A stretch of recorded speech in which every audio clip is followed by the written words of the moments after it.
Olá turma, tudo bom? Sétimo ano, aqui é o professor Rafael. Nós vamos estar fazendo uma aula aí sobre o conteúdo que foi passado já da unidade 2, né? Que é o tempero medieval na arte brasileira. E vamos dar continuidade, ok? Então a gente vai resgatar um pouquinho do que foi falado na última aula, né? A gente falou bastante sobre Ariano Suassuna, né? Teve bastante vídeos.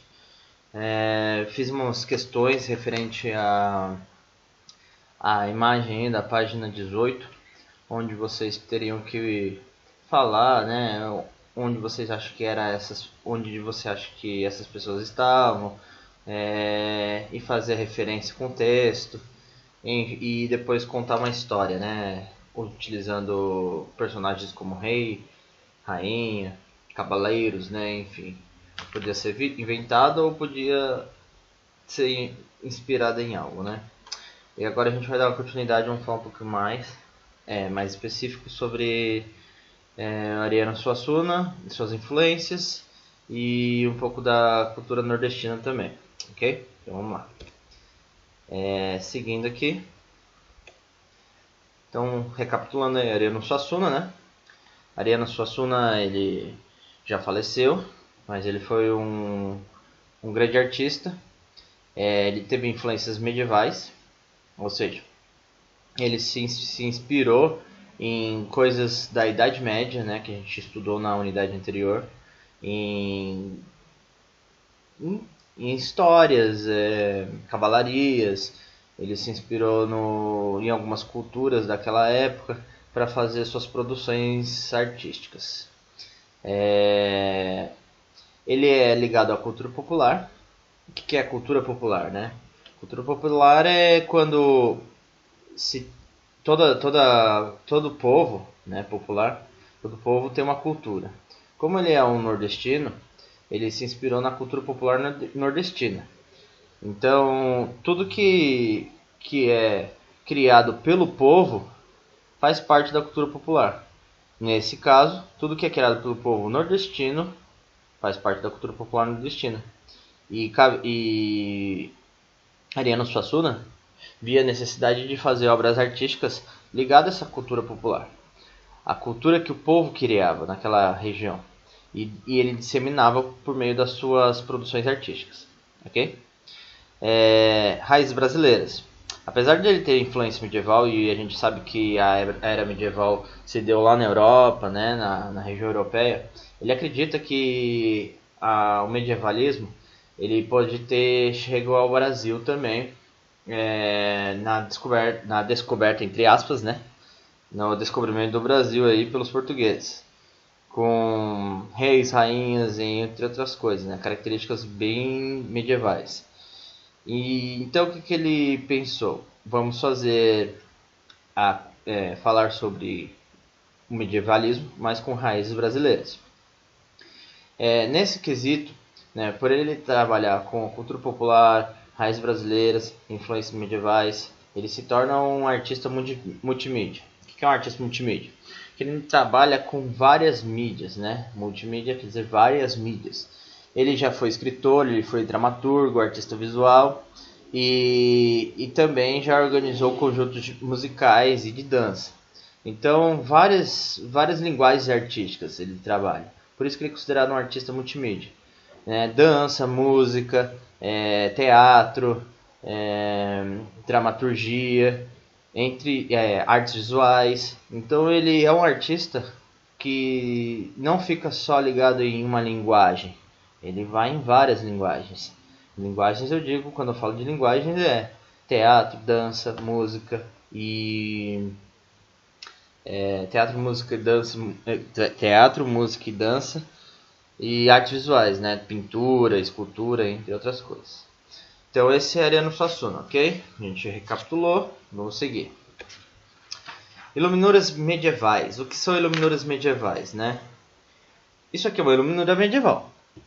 É um livro e dentro do livro tem gravura, várias, né? A gente vê aí várias imagens.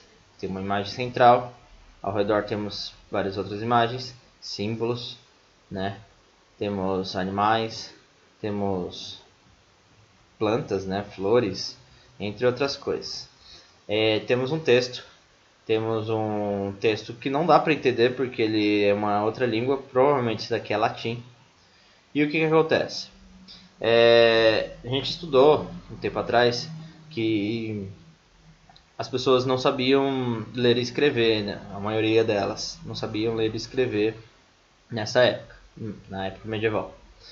E como que a igreja então recrutava os fiéis, né? Para facilitar o entendimento do texto, né? Facilitar não, compreender tudo, né? Eles eles davam no texto uma imagem junto com o texto que provavelmente resumia o texto nessa imagem. Então a gente tem uma imagem aqui, vocês sabem o que é. Provavelmente vocês sabem do que está dizendo o texto por conta dessa imagem. A gente não sabe ler isso daqui, não dá para entender. Mas a gente sabe do que se trata por conta dessa imagem. A imagem é universal, né? A imagem, o desenho, a representação em imagens, em desenhos, é universal. Então a gente sabe o que ele está querendo dizer no texto por conta dessa imagem aqui, né? E aí nós temos vários símbolos que pode ser que tenha uma referência e tudo mais, coruja, né? Coruja às vezes simboliza conhecimento, entre outras coisas. Nós temos aí flores, cada flor também pode simbolizar essa espécie de flor pode simbolizar algo. Isso tudo depende da região e da época, tá? Então isso daqui é uma iluminura. E o Ariano Suassuna, que a gente viu anteriormente, se inspirou nessas iluminuras. A gente vai ver como. Ele criou as tais chamadas iluminogravuras, partindo das iluminuras. Isso aqui é uma iluminura, ok? E aqui tem um texto novamente que a gente não consegue entender, mas dá pra ver o que está acontecendo nessa imagem dessa iluminura, né?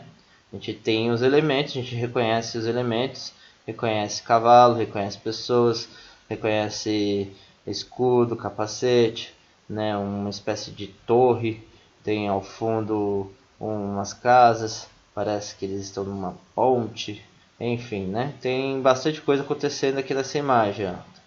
É um pouquinho triste essa imagem. A imagem fica encavalada, né? Mas encavalada, né? Porque as coisas estão uma em cima da outra. Mas enfim, né? Eu acho que dá para entender o que está sendo, o que provavelmente o texto está dizendo aqui por meio da iluminura. E aí a gente tem uma outra imagem aqui que seria uma iluminogravura criada por Ariano Suassuna. E nessa imagem aqui a gente vê referências fortes entre uma e outra, né? Nós vemos símbolos, animais também, como na anterior, né? Nós temos animais aqui, alguns símbolos, temos letras diferentes. E aqui também, né, temos um letramento diferente, temos alguns símbolos e tem um texto referente provavelmente à imagem que ele está em questão. Essa daqui já dá para ler, porque está escrito em português, foi criado por Ariano Suassuna. Mas percebam que as imagens têm muita referência com as imagens, as iluminuras medievais. Então, ó, né, tem bastante referência, bastante coisas iguais, assim, tipo a composição do texto, junto com a imagem. Então, isso auxilia ao entendimento do texto. E ele se inspirou nessas iluminuras para criar as iluminogravuras, ok? Essa daqui, se vocês quiserem ler depois, vocês param o vídeo e dá uma lida aí no que ele escreveu, ok? Isso também tem na apostila de vocês, né? Essa iluminogravura aqui. É importante vocês prestarem atenção nesses dois símbolos aqui que eu vou falar um pouquinho para vocês agora na próxima etapa. Artistas da pré-história brasileira, né?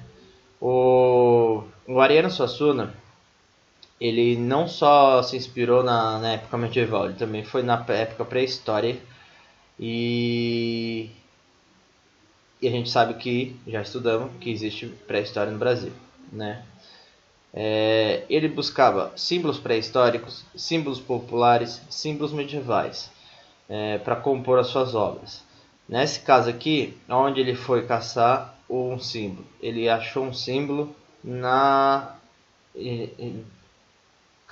escavado aqui, né? Tipo, foi como se tivesse feito um baixo relevo nessa pedra aqui que fica lá na Paraíba, né? Na apostila de vocês também, na página 19 não, 20, vocês têm aí essa mesma imagem e que faz referência a esse símbolo, que é o mesmo símbolo que a gente encontra aqui, né?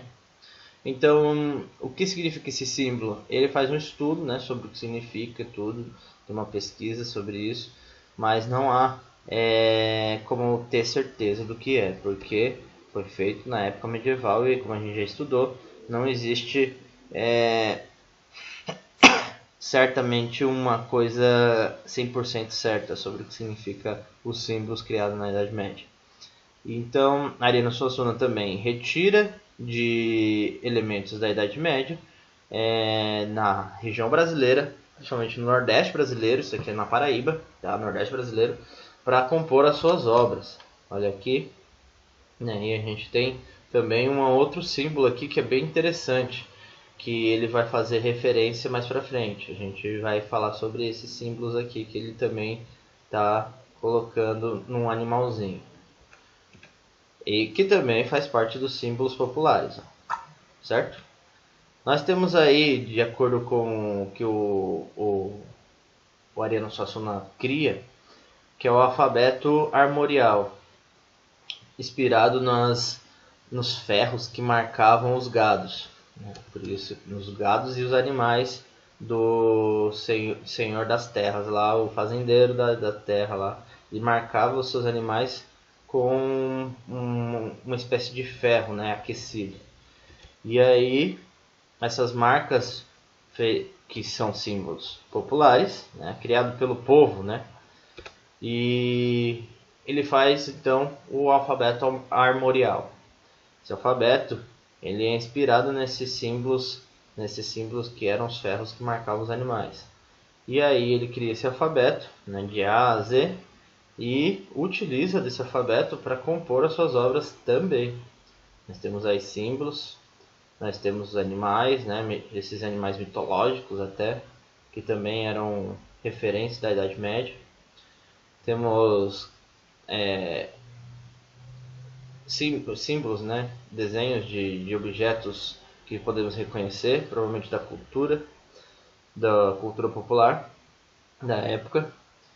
E temos aí, principalmente a gente consegue ver bem evidente uma associação com a grafia do título e o alfabeto armorial, né?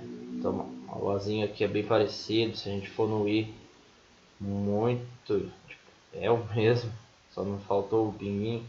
O N, ó, o N é bem parecido também, o estilo. Então esse é o alfabeto armorial, ok? Dê uma olhada aqui. Se vocês quiserem pausar para fazer alguma atividade futuramente, vocês recorrem ao vídeo, ok? E aí a gente volta. Seguindo.